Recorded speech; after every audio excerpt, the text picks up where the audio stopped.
I mean, Madison warned us against devolving into a two-party system, and we see why now. Hi, I'm Zach Weissmuller for Reason TV here with Mark Madsen, a sitting three-term state senator from Utah. He recently switched his party affiliation from Republican to Libertarian, and we're here to find out why. Mark, thank you very much for talking to us. Great to be here. Welcome to Utah. So why did you do it? Why did you switch from Republican to Libertarian? Well, it had been in my mind for some time. I had been considering it seriously for actually a couple of years before I did it. And I didn't move on it because I had other important issues, some bills I wanted to try and work, and I didn't want that to be a distraction. I didn't want to lose my committee chair position. I wanted to be able to do everything I could for the issues I believed in. And I realized that I would compromise that because of our two-party system if I did it earlier.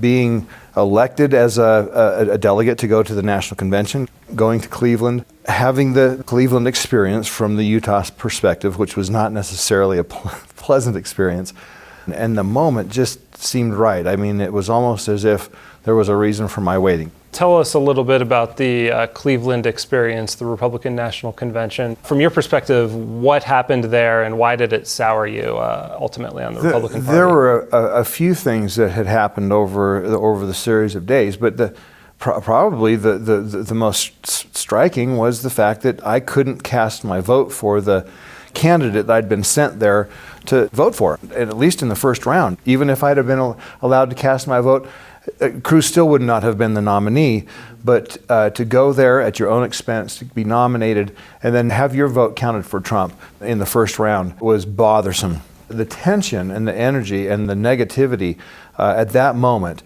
as he was being shouted down, the epithets that were thrown at the Utah delegation, it was hostile. I mean, it was finger pointing, spittle from the mouth, very passionate. And it was hatred against the Utah for what they were trying to do, for trying to, what I think, stand by our principles. My observation is that there are two wings within the Republican Party. I call it the Jeffersonian wing and the Roosevelt wing.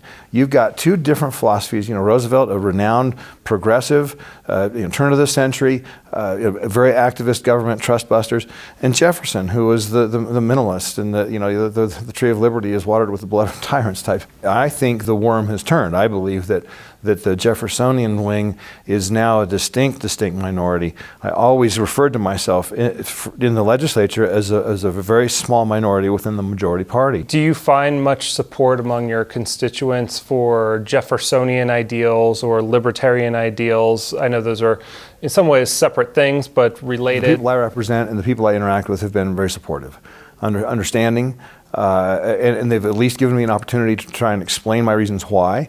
And after having had that opportunity, most of them, even if they don't agree, they understand. My issue is I thought the Republican Party stood for a certain set of ideals, and my frustration was people who would paint themselves red, carry the Republican banner, and take advantage of those set of ideals to get elected and use them rhetorically, and then never even think about applying them to policy once they got elected. Are there other areas besides, gun rights, where you feel like the Republican Party here is falling short in terms of protecting constitutional rights and civil liberties?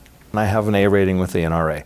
Now, I also have an A rating with the ACLU because I believe in all 10 of the Bill of Rights, the surveillance state, the police state. We have a lot of shootings here. Some out the racial element here because it's so homogenous, but we have a lot of cops shooting citizens. Racist, I mean, we've got issues on just protecting the basic rights, the Fourth Amendment, Fifth Amendment. We were given a D- ranking by the Institute for Justice for our civil asset forfeiture. I mean, it is horrendous. I don't believe that this is a state where somebody who believes the principles I believe in and wants to live by them can own their life, own their choices, own the consequences without government getting in the middle of it. This is your last term, which ends in January. So what exactly is the point of leaving when you're not going to continue in office? Do you have other political ambitions? It is essentially a statement. It's largely symbolic. I mean, Madison warned us against devolving into a two-party system, and we see why now. the polarization, the inability to work across party lines or to come to any kind of a common ground. I believe it's healthy to have more than two parties. I have worked in other countries where some places they have dozens of parties, and I see that's a more healthy system from my perspective. So I wanted to start that. I wanted to expend whatever political capital I had on trying to give the Libertarian Party maybe a little bump, a little boost. Have you experienced any criticism or pushback from your colleagues or any form of censure? In our caucus, I'm sure that there's folks that were glad to see me go anyway because they don't like hearing the things I believe in. I think it's appropriate that I be removed from my chair positions. I haven't argued against it. I facilitated it. Those are the rules, and the rules should apply both ways. No committee, but also seat at the legislative management. And we're working through that. We're sorting through that. I wouldn't call it a censure, but it's a natural outcome of joining another party. It's a serious thing. I've been a Republican forever. Do you think there's any hope for libertarians in Utah? We're in a state that has highly restrictive alcohol regulations, let alone marijuana. That was, yes, another very frustrating example of Utah being out of step with other states that are moving in the direction of freedom, conservative principles as far as I see them and understand them, and that is lost on the majority of the Republican representation in this state. The hypocrisy of people who call themselves conservative and say, how dare Michelle Obama say I can't have salt on my Big Mac? Okay, fine. It is your life, own your consequence.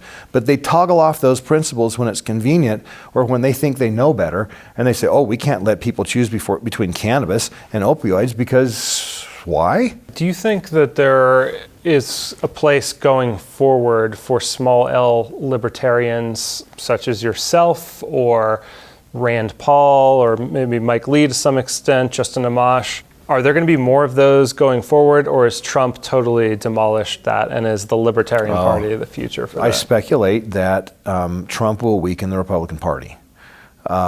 Post-election, I don't have a lot of confidence, again, in either one of those two and their ability to govern. I think we're not in great shape now as a country, and I think 4 years from now, that may be the critical moment. We think things are bad now.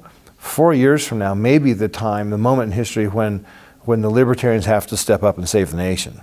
Ideally, I'd love to have a couple of people that switch parties and form a Libertarian caucus and follow through and elect their own leadership and have seats on the Appropriations Committee and establish themselves as a legitimate minority party and engage in policy making here. The Democrats wield a lot of control when you've got a bifurcated Republican Party, as I've described, where you have the Jeffersonian and Roosevelt. Those Democrats can wield a lot of power. The minority party can be the kingmaker. The Libertarian Party could have much the same dynamic. It could be a much sought after support group for certain bills. And again, being inside those rooms where those decisions are made, having an equal standing with the other two parties would be huge.